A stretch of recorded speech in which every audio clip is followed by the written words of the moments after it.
बिस्मिल्लाहिर्रहमानिर्रहीम। अस्सलाम वालेकुम नाज़रीन, मैं हूं फैयाज़ राजा और आप देख रहे हैं आपका अपना यूट्यूब चैनल। दोस्तों, रावलपिंडी इस्लामाबाद के बाखबर हलकों का ये दावा है कि पाकिस्तान की तारीख के मतनाज़ा तरीन चीफ जस्टिस काजी फ़ाइज़ ईसा साहब ना सिर्फ इमरान खान के ख़िलाफ़ बनाए गए लंदन प्लान का हिस्सा हैं, बल्कि काजी साहब चीफ जस्टिस बनने से पहले और बाद में भी बिलवास्ता तौर पर पाकिस्तानी इस्टेब्लिशमेंट के साथ राब्ते में रहे हैं।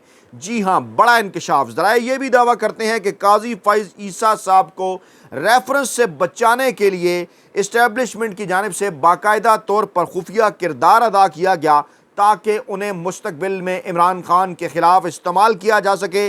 गोया के काजी फ़ाइज़ ईसा साहब ज़राए के मुताबिक चीफ जस्टिस बनने से पहले ही रावलपिंडी के हाथों में पहुंच चुके थे और आज इस वक्त जब मैं आपके सामने ये वीडियो कर रहा हूं, सोशल मीडिया पर काजी फ़ाइज़ ईसा साहब के हवाले से बड़ी तेज़ी के साथ वायरल होने वाली इंतहाई शर्मनाक वीडियो ने सब कुछ बेनकाब कर दिया कि काजी फ़ाइज़ ईसा साहब माजी में क्या थे और काजी फ़ाइज़ ईसा साहब का मुस्तकबिल क्या होने वाला है। इससे पहले कि मैं इस वीडियो में आपको मज़ीद तफसीलात बताऊं, थोड़ा सा बैकग्राउंड हमें देखना होगा कि काजी फ़ाइज़ ईसा साहब आखिरकार हैं कौन, कैसे ये पाकिस्तानी अदलिया का हिस्सा बने और फिर उसके बाद पाकिस्तान के चीफ जस्टिस भी बन गए। तो जनाब, पाकिस्तानी अदलिया की तारीख़ में काजी फ़ाइज़ ईसा साहब वो वाहिद और पहले जज हैं जिनकी पहली तैनाती ही हाई कोर्ट के चीफ जस्टिस के तौर पर हुई थी। यानी इससे पहले पाकिस्तान के अंदर इस किस्म की कोई भी मिसाल नहीं बनती कि किसी साहब को, किसी जज को बराह रास्त किसी हाई कोर्ट का चीफ जस्टिस बना दिया जाए। और काजी फ़ाइज़ ईसा साहब इफ्तिखार चौधरी साहब के बड़े करीब थे और इफ्तिखार चौधरी साहब ही के दौर के अंदर उन्हें बलूचिस्तान हाई कोर्ट का बराह रास्त चीफ जस्टिस बनाया गया, जब वो तमाम लोग फ़ौजी सदर के अबूरी आइनी हुक्मनामे जो कि बलूचिस्तान के जजेस थे वो सब अपने ओहदों से फारिग हो गए। बलूचिस्तान हाई कोर्ट के तमाम जजेस अपनी नौकरियों से उन्हें हाथ धोना पड़े और इफ्तिखार चौधरी साहब ने जस्टिस काजी फ़ाइज़ ईसा को बलूचिस्तान हाई कोर्ट का चीफ जस्टिस बनाने की सिफारिश की, जिसे मंजूर कर लिया गया और फिर 5 अगस्त 2009 को उन्हें बलूचिस्तान हाई कोर्ट का चीफ जस्टिस बनाया गया। पहली तैनाती ही यानी उनकी हाई कोर्ट के चीफ जस्टिस के तौर पर हुई और फिर उसके बाद अभी उन्हें 2 बरस का अरसा गुजरा था कि 2011 में सुप्रीम कोर्ट के हुक्म पर यानी इफ्तिखार चौधरी साहब के हुक्म पर उन्हें मेमो गेट नामी अदालती तहकीकाती कमीशन की सरबराही सौंपी गई। और जनाब, इस हवाले से ये वो मामला था कि जिसमें अमेरिका में पाकिस्तानी सफ़ीर पीपल्स पार्टी के दौर में हुसैन हक्कानी साहब जो थे, उन पर इल्ज़ाम लगा कि उन्होंने पाकिस्तान में मुमकिना फ़ौजी बगावत का ख़दशा ज़ाहिर करते हुए अमरीकी इंतज़ामिया से सिविल हुकूमत की मदद की दरख्वास्त की थी। काजी फ़ाइज़ ईसा साहब की सरबराही में ये कमीशन बना और मैंने भी इस कमीशन की कवरेज की थी। तमाम तर वहाँ पर जो समातें हुई, मई 2012 में इसकी रिपोर्ट जो है वो सुप्रीम कोर्ट ऑफ पाकिस्तान में जमा करवाई गई। अच्छा, थोड़ा सा मज़ीद हम बैकग्राउंड आपके सामने रखें तो काजी फ़ाइज़ ईसा साहब वो जज हैं कि जब जिनकी तैनाती हुई तो उसी वक्त उनके ऊपर जनाब एतराज़ भी हुआ और जनाब क्योंकि दरख्वास्त उनके ख़िलाफ़ आई कि जनाब दरख्वास्त के अंदर ये मौक़िफ़ इख्तियार किया गया कि जस्टिस फ़ाइज़ ईसा की तैनाती आइन के ख़िलाफ़ है, क्योंकि किसी भी बतौर जज तैनाती के लिए जो कोई भी साहब है उनकी आला अदालत में 10 साला प्रैक्टिस का तजर्बा होना ज़रूरी है, जबकि उनकी तैनाती एडाक बुनियादों पर हुई थी, मुस्तकिल बुनियादों पर नहीं हुई। और काजी फ़ाइज़ ईसा साहब को जब बलूचिस्तान हाई कोर्ट का चीफ जस्टिस बनाया इफ्तिखार चौधरी साहब ने, तो बलूचिस्तान नेशनल पार्टी मैंगल ने इनकी तैनाती के ख़िलाफ़ सुप्रीम कोर्ट में आइनी दरख्वास्त भी दायर की थी, जिसे बाद में उस वक्त के सुप्रीम कोर्ट के चीफ जस्टिस साकिब नसार ने इस दरख्वास्त को मुस्तरद कर दिया था। और फिर अपने मोहसिन साकिब नसार साहब के साथ क्या कुछ किया काजी फ़ाइज़ ईसा साहब ने, और आजकल भी उनके जो ममदू हैं वो साकिब नसार साहब के मुतल्लिक़ क्या फ़रमाते हैं, यानी यहाँ से आपको काजी फ़ाइज़ ईसा साहब के मुतल्लिक़ अंदाज़ा भी हो जाएगा। अच्छा, मेमो कमीशन 2012 था क्या? जब तहकीकात का उन्हें हुक्म हुआ, मेमो गेट उस वक्त सामने आया जब अमेरिका में तैनात पाकिस्तानी सफ़ीर हुसैन हक्कानी ने मई 2011 में अमेरिका के एक आला अफसर को ख़त तहरीर किया।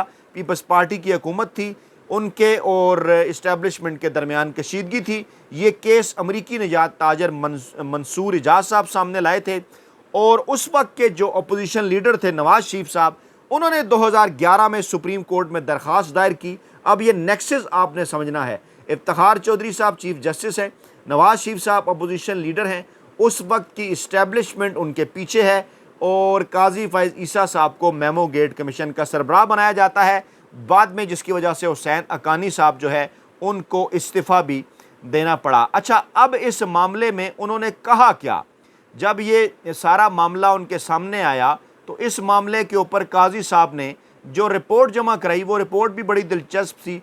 उन्होंने जो है वो हुसैन हक्कानी साहब को ना सिर्फ ज़िम्मेदार करार दिया, मतनाज़ा करार दिया, ये भी कहा कि जनाब उन्होंने वहाँ पर अपने हल्फ की खिलाफ वर्जी की, बल्कि बाद में फिर इसी को बुनियाद बनाकर जो कुछ हुआ वो आपके सामने है। यूसुफज़ा गिलानी साहब को घर भी जाना पड़ गया था और उसके बाद फिर जब इस मामले को क्लोज़ किया था सुप्रीम कोर्ट ऑफ पाकिस्तान ने, तो कहा यह था कि हुसैन हक्कानी साहब को वहाँ जाकर अमेरिका के अंदर जनाब उन्हें गिरफ़्तार किया जाए और उनके ख़िलाफ़ जनाब कार्रवाई भी की जाए। यानी वो तमाम तर चीज़ें जो पाकिस्तानी इस्टेब्लिशमेंट चाहती थी, जो नवाज शरीफ चाहते थे, जो इफ्तिखार चौधरी साहब चाहते थे उस वक्त एक सिविलियन गवर्नमेंट के ख़िलाफ़, पीपल्स पार्टी की गवर्नमेंट के ख़िलाफ़, वो तमाम तर चीज़ें काजी फैज़ ईसा साहब ने बखुशी सर अंजाम दी। और बाद में अपने एक ट्वीट में हामिद मीर साहब ने इस मामले से मुतल्लिक इंकशाफ किया कि आसिफ जरदारी साहब ने मोहतरमा बेनज़ीर भुट्टो की बरसी के ऊपर जो है वो साबिक DGISI शुजा पाशा साहब के हवाले से ये बताया कि शुजा पाशा साहब ने आसिफ जरदारी साहब से माजरत की और उन्हें कहा कि मेमो का जो सारा मामला था इसके पीछे जो थे वो उस वक्त की इस्टेब्लिशमेंट थी, अशफाक परवेज़ कियानी साहब थे, इफ्तिखार चौधरी साहब थे, नवाज शरीफ साहब थे और वो ये सब कुछ चाहते थे कि पीपल्स पार्टी की हुकूमत जो है वो घर जाए, इनको इस मामले के अंदर फिक्स किया जाए। और फिर जो है वो शुजा पाशा साहब ने कहा कि उनके कहने के ऊपर ये सब कुछ हुआ। अब यहाँ से आप अंदाज़ा लगा सकते हैं कि जो कुछ पाकिस्तानी इस्टेब्लिशमेंट चाहती थी वो सब कुछ जनाब काजी फैज़ ईसा साहब ने किया और आज इन्हें बड़ा उसके बाद फिर उन्हें बड़ा एंटी इस्टेब्लिशमेंट और बड़ा सिविलियन बालादस्ती के हवाले से जनाब बड़ा इनकलाबी जज बनाकर पेश किया जाता रहा। अच्छा, उसके बाद फिर क्या हुआ? इमरान खान के दौरे हुकूमत में काजी फैज़ ईसा साहब और उनकी अहलिया सरीना ईसा साहबा के मुतल्लिक इंकशाफ हुआ कि इनके ना सिर्फ मुश्तरका डॉलर अकाउंट हैं जो कि जिनके मुतल्लिक बताया नहीं गया, जिनके मुतल्लिक डिक्लेयर नहीं किया गया, बल्कि लंदन के अंदर इनका फ्लैट भी है जिसको डिक्लेयर नहीं किया गया। अब आइन और कानून को अगर आप थोड़ी देर के लिए एक साइड पे रखें और सिर्फ इखलाकी मामले का इजाज़ा ले लें तो बतौर जज काजी फैज़ ईसा साहब को फौरी तौर पे आकर इस मामले के हवाले से कौम के सामने वजाहत देनी चाहिए थी, बताना चाहिए था और ये उन्हें बताना चाहिए था कि क्यों इन चीज़ों को डिक्लेयर जो है वो नहीं किया गया और उनकी मनी ट्रेल दी जानी चाहिए थी। अगर वो दुरुस्त थे, अगर ये तमाम पैसे दुरुस्त तरीके से उन्होंने कमाए, बाहर दुरुस्त तरीके से भेजे, लंदन फ्लैट भी दुरुस्त तरीके से उन्होंने ख़रीदा, सरीना ईसा साहबा के अगर ज़ाती था फिर भी तमाम तर चीज़ें उन्हें पाकिस्तानी कौम के सामने रखनी चाहिए थी, लेकिन वो टेक्निकलिटीज़ के पीछे छुप गए और उसके बाद जो कुछ हुआ वो एक पूरी तारीख़ है। और उस मामले को फिर उसके बाद पहले बज़ाहिर ये नज़र आ रहा था कि काजी फैज़ ईसा साहब इस मामले के अंदर फिक्स हो जाएंगे, लेकिन रातों रात जिस तरह से 2-3 जजेज़ ने पलटा खाया, जिनको बाद में फिर अकोमोडेट भी कर दिया गया, जिनमें इस वक्त भी अकोमोडेट किए कि जज जनाब मियाँ खेल साहब शामिल हैं, वो तमाम जजेस किस तरह से उसके बाद उन्होंने फिर अपना मौक़िफ़ बदला था। आपको याद होगा उसी वक्त के दौर से मुनीब अख्तर साहब के भी और उसके बाद फिर उमर अता बंदयाल साहब के भी ख़िलाफ़ हो गए काजी फैज़ ईसा साहब। उस वक्त मंसूर अली शाह साहब की क़ियादत में जजेस ने इन्हें बचाया, लेकिन आज जो एक बार फिर अपने दूसरे मोहसिन जज के साथ काजी फैज़ ईसा साहब जो कुछ कर रहे हैं वो आपके सामने है। इससे पहले साकिब निसार साहब ने उनके ख़िलाफ़ दरख्वास्त मुस्तरद की, उन्हें बचाया। उनके साथ जो काजी फैज़ ईसा साहब ने किया वो आपके सामने है। यानी ये उन तमाम लोगों के लिए है जो ये कहते हैं कि काजी फैज़ ईसा साहब जनाब बड़े ही कोई इनकलाबी जज हैं और बड़े ही कोई वो इंसानी हकूक़ के अलमबरदार हैं और तमाम चीज़ें, एहसानात और दीगर चीज़ें भी याद रखते हैं। दूसरों के ऊपर इल्ज़ाम तराशियाँ करने वाले वड्डे एंकर वेले कारम निगार और मुलाज़म साफ़ियों के सामने ये चेहरा यकीनी तौर पर होगा काजी फैज़ ईसा साहब का कि जनाब उसके बाद फिर टेक्निकलिटीज़ के पीछे छुपे बच गए और ज़राए ये दावा कर रहे हैं कि उसी वक्त उन्हें इस्टेब्लिशमेंट की जानिब से चुन लिया गया था जब काजी फैज़ ईसा साहब इमरान खान के ख़िलाफ़ मुसलसल कोई केस ना भी हो तो रिमार्क्स दिया करते थे और फिर जानबूझकर ऐसे केसेस के अंदर अपनी शमूलियत के लिए कोशिश किया करते थे। उनके ख़िलाफ़ फ़ैसला भी आया, सुप्रीम कोर्ट से कहा गया कि वो क्योंकि वो बराह रास्त इमरान खान के ख़िलाफ़ हैं और इमरान खान और वो आमने सामने हैं कई मामलात के अंदर, तो काजी फैज़ ईसा साहब उनके केस ना सुना करें। लेकिन काजी फैज़ ईसा साहब ने वो जो रेफरेंस उनके ख़िलाफ़ आया था उसको नहीं भूले। उसके बाद इस्टेब्लिशमेंट ने उन्हें पिक कर लिया और मुसलसल इमरान खान के ख़िलाफ़ रजीम चेंज ऑपरेशन से लेके आज तक काजी फैज़ ईसा साहब मुसलसल उन क़ुव्वतों का आलाकार बने हुए हैं जो क़ुव्वतें मुसलसल पाकिस्तान में वोट के ख़िलाफ़ हैं, वोट की इज़्ज़त के ख़िलाफ़ हैं, पाकिस्तान के अंदर हासिल किए गए PTI के उस नेशनल मैंडेट के ख़िलाफ़ हैं और इंसानी हकूक़ की खिलाफ वर्जियाँ मुसलसल पाकिस्तान तरीके इंसाफ के ख़िलाफ़ जारी हैं। लेकिन काजी फैज़ ईसा साहब इस मामले के ऊपर उफ तक नहीं कर रहे और तमाम के तमाम जो उनके आने वाले फ़ैसले हैं वो इस बात का वाज़ेह तौर पर सबूत हैं कि इमरान खान और पाकिस्तान तरीके इंसाफ के बुक्स का वो शिकार है। मुसलसल इमरान खान उनके हवाले से दरख्वास्तें भी दायर कर चुके कि आप हमारे केसेस में ना बैठा करें, लेकिन इसके बावजूद काजी फैज़ ईसा साहब का जो रवैया है वो जनाब आपके सामने है।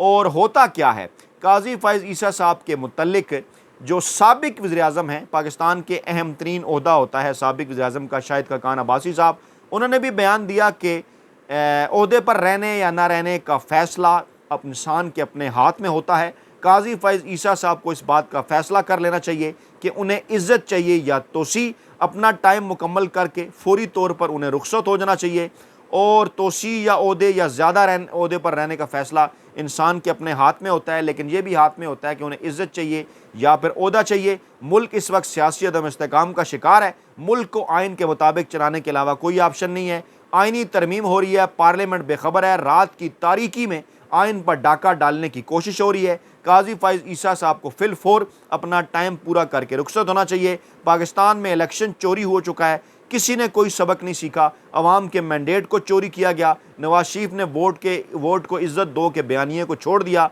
मौजूदा हुकूमत अवामी हमायत हासिल करने में मुकम्मल तौर पर नाकाम हो चुकी है। रात के अंधेरे में तरमीम करना, डाका डालना होगा। दुनिया का कोई मुल्क क्या तस्लीम करेगा कि जनाब आप रात के अंधेरे में तरमीम कर रहे हैं? आइनी तरमीम का मुसद्दा किसी ने नहीं देखा, मैं यकीन से कह सकता हूँ वज़ीर-ए-आज़म ने भी नहीं देखा। आइनी तरमीम का सिर्फ एक मकसद है, जुडिशरी को एग्जेक्टिव के ताबे करना, यानी वो काजी फैज़ ईसा के दौर में जुडिशरी एग्जेक्टिव के ताबे हो रही है। फार्म 47 की हुकूमत होगी तो यही कुछ होगा। हुकूमत को सुप्रीम कोर्ट की मखसूस नशिस्तों का फ़ैसला तस्लीम करना चाहिए, अवाम पर एतमाद करना चाहिए।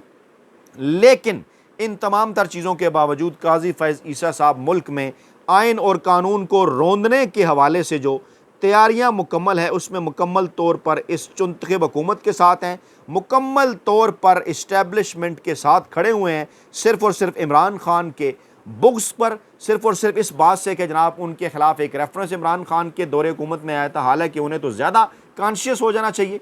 मैं बहसियत साफ़ी ये समझता हूँ कि कोई ऐसा शख्स कि जिसने आपके ख्याल में आपके ख़िलाफ़ किसी किस्म की कोई कार्रवाई की हो, सहाफ़त में, अदालती मामलात में जज हो, साफ़ी हो, तो ज़्यादा उस शख्स के मामले में आपको कॉन्शियस हो जाना चाहिए। तभी पता चलता है कि हम कितने आइनी और इखलाकी असूलों के ऊपर खड़े हैं। लेकिन यहाँ पर काजी फैज़ ईसा साहब ने ज़ाती अना का मसला इस तमाम तर मामले को बनाया। लेकिन इस वक्त पाकिस्तानी अवाम ये तमाम तर चीज़ें अच्छी तरह से जान चुकी है, जानती है। और काजी फैज़ ईसा साहब के साथ रात के जो कुछ हुआ, जो वीडियो एक सामने आई, वो भी जनाब हम आपके सामने रखते हैं। ये शर्मनाक वीडियो वाज़े तौर पर यह बता देने के लिए काफ़ी है कि काजी फैज़ ईसा साहब अभी आप रिटायर नहीं हुए तो ये हालत है, रिटायर हो गए तो आगे चलकर क्या होगा। पूछा जाता है काजी साहब से, आप ईसा फैज़ हैं?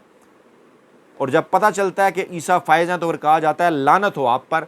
और ये वाक़या बेकरी पर पेश आता है, वीडियो वायरल होती है, बाद में इतलात आती हैं कि बेकरी सील कर दी गई। वीडियो बनाने वाला और उसकी फैमिली के मुतल्लिक दावा है कि वो गायब हो चुके हैं।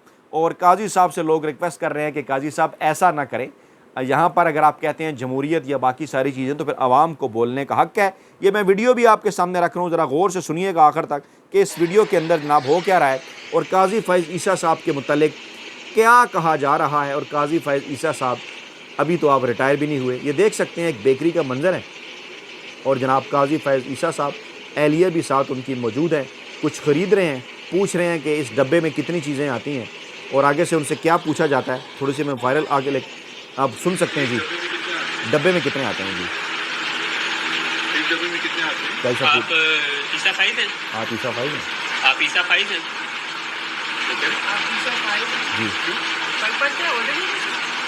लानत हो आप पे, हाँ? लानत हो आप पे, आना क्या? लानत हो आप पे। मैंने आप रिकॉर्ड किया? 3 दफ़ा 4 दफ़ा उन्होंने पूछा आप ईसा फाइज हैं, उन्होंने क्या कह रहे हैं, कहा लानत हो आप पे, लानत हो आप पे, लानत हो आप पे। वाक़या नाखुशगवार है, ठीक है, इस किस्म का वाक़या पेश नहीं आना चाहिए, लेकिन सवाल है बहुत बड़ा कि काजी फ़ैज़ ईसा साहब, आपने जो कुछ बोया कैसे हो सकता है कि वो आपको काटना ना पड़े, और उसका आगाज़ हो चुका है बाकायदा तौर पर। अभी तो आप रिटायर नहीं हुए और अभी से पाकिस्तानी अवाम ने अपने रद्द अमल का इजहार शुरू कर दिया है। अपना बहुत ख्याल रखिएगा, दुआओं में याद रखिएगा। नई वीडियो के साथ जल्द हाजिर होंगे। अल्लाह ने के बाद।